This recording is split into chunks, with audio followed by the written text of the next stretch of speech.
You may recall that like a little while ago, I was talking about online and versus offline events and how online events are so cozy. Everybody's at home playing in 4,000, 2069 hertz in their boxers, seeing the frames 800 seconds before you, and like they're making all this money on the match arena. Like online events are pretty swanky if the game has good online. And convincing people to go offline is actually a bit harder lately, I think, because the online experience is much nicer. And I saw this yesterday. NLBC offline hasn't been doing too well. Stream numbers have been good.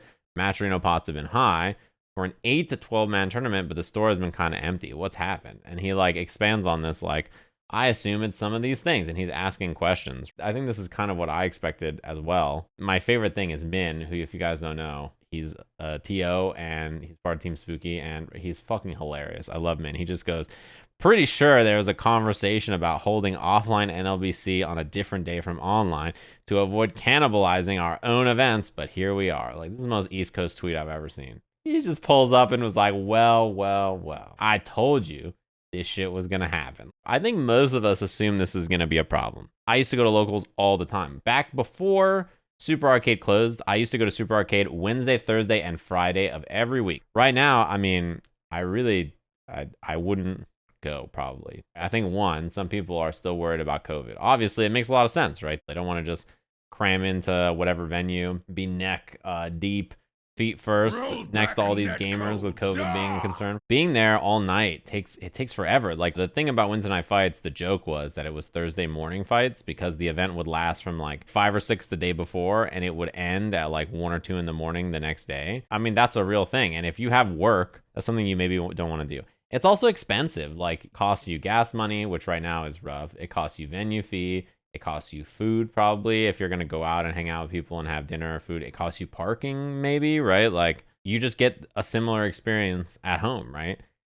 Let's be honest. The nice thing about these online tournaments is that you can stream them. You can play in them and be making dinner or, you know, talking to people in between or watching something on the side or doing whatever you want to do. You want to watch all your matches back. Like, you know, how many people would go to locals and play and then you would lose or whatever and you'd be like, I don't even know what happened in my match. If it wasn't on stream, it doesn't exist. You don't have the footage of it. It's not around, right? So if you're playing in an online tournament, all your matches are recorded. Right? You have the replays because you played them on your machines. They are, you know, usually free or cheaper because you don't have to go around and pay anything. There's like a lot of reasons that I'm not that surprised that people don't want to go to locals. I'm not sure if you all remember, but when NRS games started to really like pop off with good online play, the local scene for them kind of slowed down quite a bit because the like ability to just play and practice online was so good that people didn't really want to just always go out, spend all this money when they could stay at home and play, and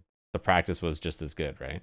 Think about this. It's not like people don't want to go to any offline events.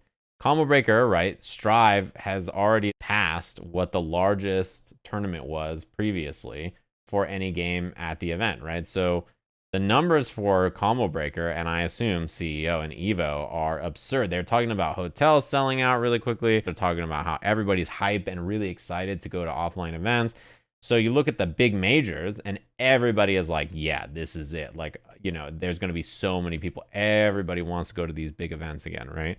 And then you're looking at locals and it's kind of the opposite where people are sort of less interested in attending these locals. To drive people in, you sort of have to have an experience that you cannot get from online. If it's just an online tournament, an offline tournament, same time, same place, like, you know, same thing or whatever, I think most people are like, well, I don't have to leave my house to do one of these. I can just stay inside, play for the same amount of money because of Match Arena, play on my own setup, which is better than the setup at the event. Yeah, that's the thing too, is that depending on where you live, it is true that the online competition is probably going to be better. A lot of players who especially played offline before the pandemic, like, miss offline play, and maybe we feel more obligated.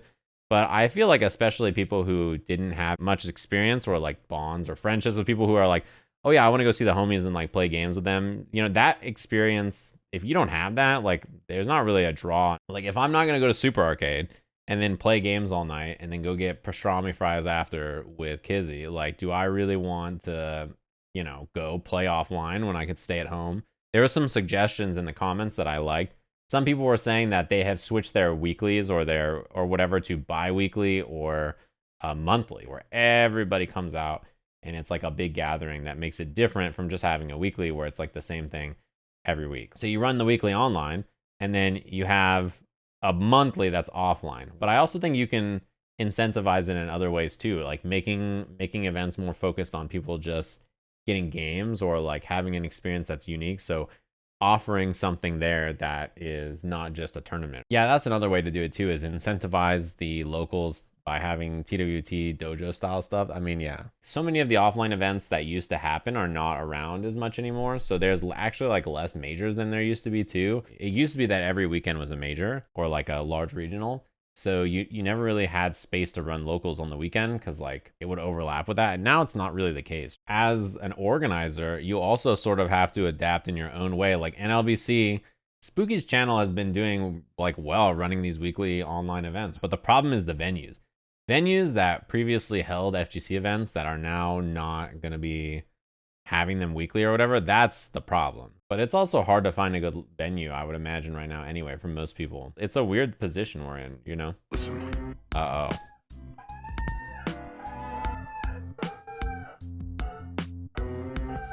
There's retro game fans in my house. They're just really high for men. Yeah, my roommate, I think, had to go to a meeting. Romola culprit? This is always what happens. You know, she's like, they're so good when I leave. They're so good when I leave. They don't make any noise. Okay, there we go.